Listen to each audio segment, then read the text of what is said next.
நம்ம எல்லாருக்கும் கலையை கத்துத்தர ஸ்ரீஹரி சாரதா பள்ளி தொடங்கி 26 ஆண்டுகள் ஆகுது. இங்க வந்து கலைமகளை கூப்பிடலனா நல்லாவா இருக்கும்?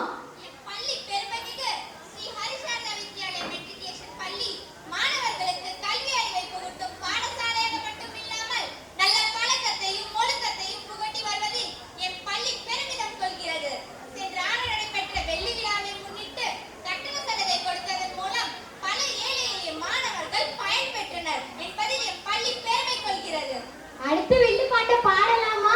அக்கா, எனக்கு ஒரு வில்லு பாட்டு தெரியும், நான் பாடவா? பாடு, கேப்போம்.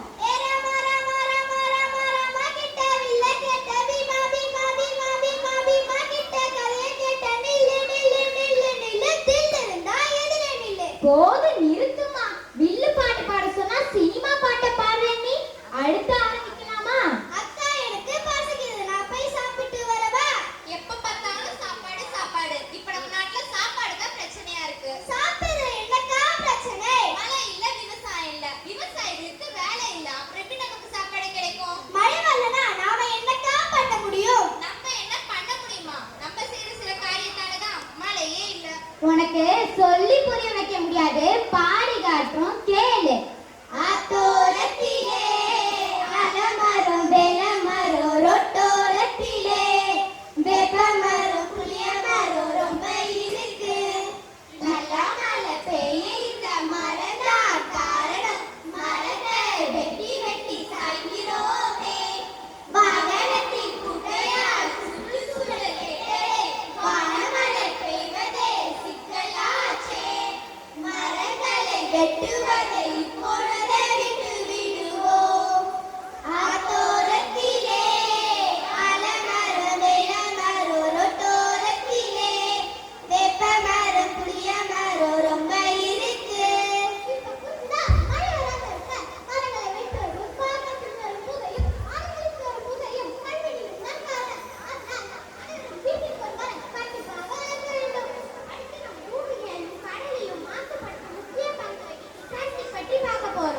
தந்தனத்தோம் என்று சொல்லியே விழியில் பாட வந்தருள்வாய் கண்ணின் கண்ணையே. தந்தனத்தோம் என்று சொல்லியே விழியில் பாட வந்தருள்வாய் கண்ணின் கண்ணையே. தாளத்தில் சங்கடத்தோடு ஏறி சொன்ன தாளத்தோடு பிளாஸ்டிக் பற்றி பாட வந்தோம்.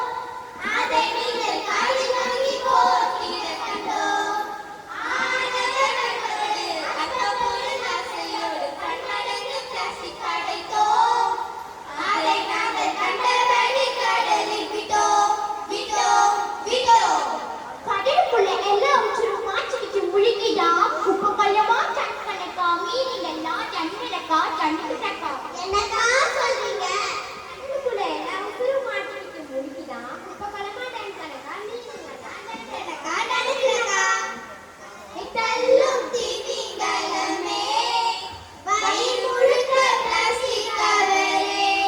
பிளாஸ்டிக் கவரே. பிளாஸ்டிக் கவரே. அது என்ன 2050ல கடல்ல மீனுக்கு பதிலா பிளாஸ்டிக் கவர் தான் அதிகமாயிருக்குமோ? எனக்கு ஒரு சந்தேகம். வலைய வீசினா நெத்தியில் சிக்காது, நெகிழா சிக்கும்னு சொல்ல வரீங்களா? நெகிழினா என்னக்கா? நெகிழினா பிளாஸ்டிக். 1855ல அலெக்சாண்டர் பார்க் என்பவர் இதை கண்டுபிடிச்சாரு. பின்பு 1950ல நெகிழியா பரவுச்சு. அப்படி என்னக்கா ஸ்பெஷல்? அம்மா, உனக்கு புரியுற மாதிரி சொல்றேன், கேளு. இந்த நெகிழி ஒரு புருஷன் மாதிரி. பொண்டாட்டி எவ்வளவுதான் திட்டி தீட்டானோ எரும மாட்டு மேல மழை பெஞ்ச மாதிரி இருப்பாங்க. அந்த மாதிரிதான் இந்த நெகிழியும். பொண்டாட்டி இருக்கிற இழுப்புக்கெல்லாம் வளைச்சு கொடுக்குற கம்பி மாதிரி. அதுதான் flexibility. பாத்திரம் கழுவுறதுல இருந்து பாத்ரூம் கழுவுற வரைக்கும் எல்லாமே பிளாஸ்டிக் தான். சொல்லி மறந்துங்க. ஆரம்பிச்ச நேரம் போராடுங்க. மின்சார கம்பிய கூட நீ தொடலான்னு நம்பிடலாம். அதுதான் எலக்ட்ரிக் இன்சுலேஷன். சூடான குக்கரையும் நீ சுலபமா தூக்கிடலாம்.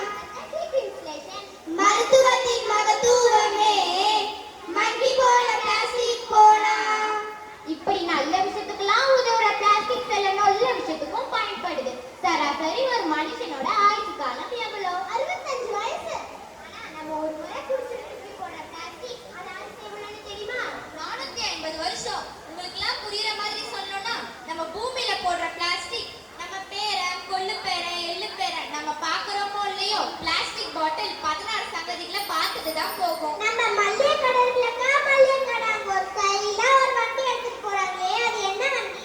ஷாப்பிங் காம்ப்ளெக்ஸ் சொல்றியா நீ? ஆமா ஆமா, அங்க காய்கறி வாங்குறாங்களா கேரி பேக் வாங்குறாங்களான்னு தெரியல.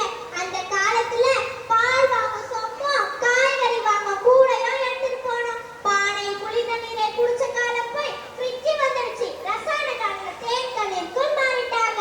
குடிக்கிற நீர் கூட விஷமாயிடுச்சு. ஆமா ஆமா, யூஸ் அண்ட் த்ரோன்னு தூக்கி போட்டு யூஸ் ரீயூஸ்னு மாறணும். அப்ப இந்த பாட்டில திரும்ப திரும்ப தண்ணி ஊத்தி குடிக்கலாம். குடிக்கலாம் குடிக்கலாம், கூடிய வரைக்கும் ஒரு ரிவர் வெடிக்கலாம். ரீசைக்கிள் பண்ணா மட்டும் போதாதுங்க, நீங்க ரீயூஸ் பண்ணுங்க மற்றும் ரெடியூஸ் பண்ணுங்க. வாவ் வாவ் வாவ் வாவ் பசுமைக்கு ஓகே சொல்லு, டஸ்க்கு டாடா சொல்லு, ரைடுக்கு வெல்கம் சொல்லு, எனக்கு வாங்கடா. பசுமைக்கு ஓகே சொல்லு, டஸ்க்கு டாடா சொல்லு, ரைடுக்கு வெல்கம் சொல்லு, எனக்கு வாங்கடா. பிளாஸ்டிக் எரிச்சு வந்தா ஓசோன் ஓட்டையப்பா, உனக்கு நிறுத்தி விட்டா புவியீர்ப்பு குறையுமப்பா. இயற்கை என்பது அது இறைவன் தந்தது, அதை கெடுத்து விட்டாதான் நாம் எங்கு செல்வது. பசுமைக்கு ஓகே சொல்லு, டஸ்க்கு டாடா சொல்லு, ரைடுக்கு வெல்கம் சொல்லு, எனக்கு வாங்கடா. பீஸா பர்கர் ஃபேக்டரி ஐட்டமெல்லாம் நசுப்பொருள் தானே, சிலிக்கான் பொருட்கள் எல்லாம் எரிபொருள் தானே. பசுமைக்கு ஓகே சொல்லு, டஸ்க்கு டாடா சொல்லு, ரைடுக்கு வெல்கம் சொல்லு, எனக்கு வாங்கடா. அடுத்து நம்ம நாட்டுல பெரிய சமுதாய சீரழிவு போதை கலாச்சாரத்தை பற்றி தான் பார்க்க போறோம். நம் நாட்டை திட்டமிட்டு நசுக்கி விட ஏற்படும் ஆயுதமே போதைப் பொருளாகும். போதைக்கு அடிமையாகிட்ட நாம் திரும்பி வரவே முடியாது. போதையினாலே கொலை, கொள்ள, திருட்டு அனைத்திற்கும் காரணம் இதுதான். போதை தொழில் குடிசை தொழில் மாதிரி ஆகியதற்கு பொதுமக்களாகிய நாம் தான் முதல் காரணம். அதை கற்றுத்தரு நண்பன் இரண்டாவது காரணம். மூன்றாவது காரணம் பெற்றோர்கள். பிள்ளைகளுக்கு அதிகமாக பணம் கொடுத்து வளர்ப்பது பெற்றோர்கள். பிள்ளைகளுடன் நேரத்தை செலவிடாமல் இருப்பது என் பையன். அம்மின்னு நினைக்க கூடாது, அவனுக்குள்ள ஒரு அண்ணியன் இருக்காங்க, தெரிஞ்சுக்கோங்க. காவல்துறை, நீதித்துறை, நர்கோட்டிக் ட்ரக்ஸ் ஆர்டிக் 1981 1.0, 2.0, 3.0, 4.0 இந்த மாதிரி எத்தனை சட்டம் விதித்தாலும் பிளாஸ்டிக் மாதிரி போதையும் தீயா பரவுது. பொதுமக்களுக்கு என்னைக்குமே அக்கறையே கிடையாது. சிக்னல்ல நிக்கும் போது பக்கத்துல இருக்கிற ஹெல்மெட் போடலனா கூட கேட்க மாட்டாங்க. ஃபாஸ்டா போனா கூட கேட்க மாட்டாங்க. ஏன் ஃபோன் பேசிட்டு போனா கூட கேட்க மாட்டாங்க. எல்லாம் காவல்துறை பார்த்துக்கோனே நினைக்கிறாங்க. இல்லக்கா, நம்ம செய்யற ஒரு காரியம் இருக்கு. நம்ம ஒன் வேல போகும்போது எவனாவது வருவான், ஹலோ ப்ரோ அங்க போலீஸ் இருக்கு, கைய காட்டுவான், போ போ. போதை பழக்கத்தால் புற்றுநோய், நரம்பு சம்பந்த வியாதிகள், மூளை செயலற்று போன்ற வியாதிகள் வருகின்றது. பள்ளி மாணவர்கள் மத்தியிலே போதை பழக்கம் அதிகரித்து வருவது வேதனை தரும் விஷயமாகும். போதையினால் வகுப்பிலே மாணவர்கள் ஆட்டப்படுவதும், ஆசிரியரை அவமானப்படுத்துவதும் போன்ற அவலங்கள் இப்போது கல்வி நிலையங்களிலே அடிக்கடி வருகின்றன. வருங்கால தலைவர்களாக கருதப்படும் மாணவர்கள் போதை பழக்கத்திற்கு அடிமையால் நாட்டின் எதிர்காலம் என்னாவது? இதற்கு என்னதான் தீர்வு?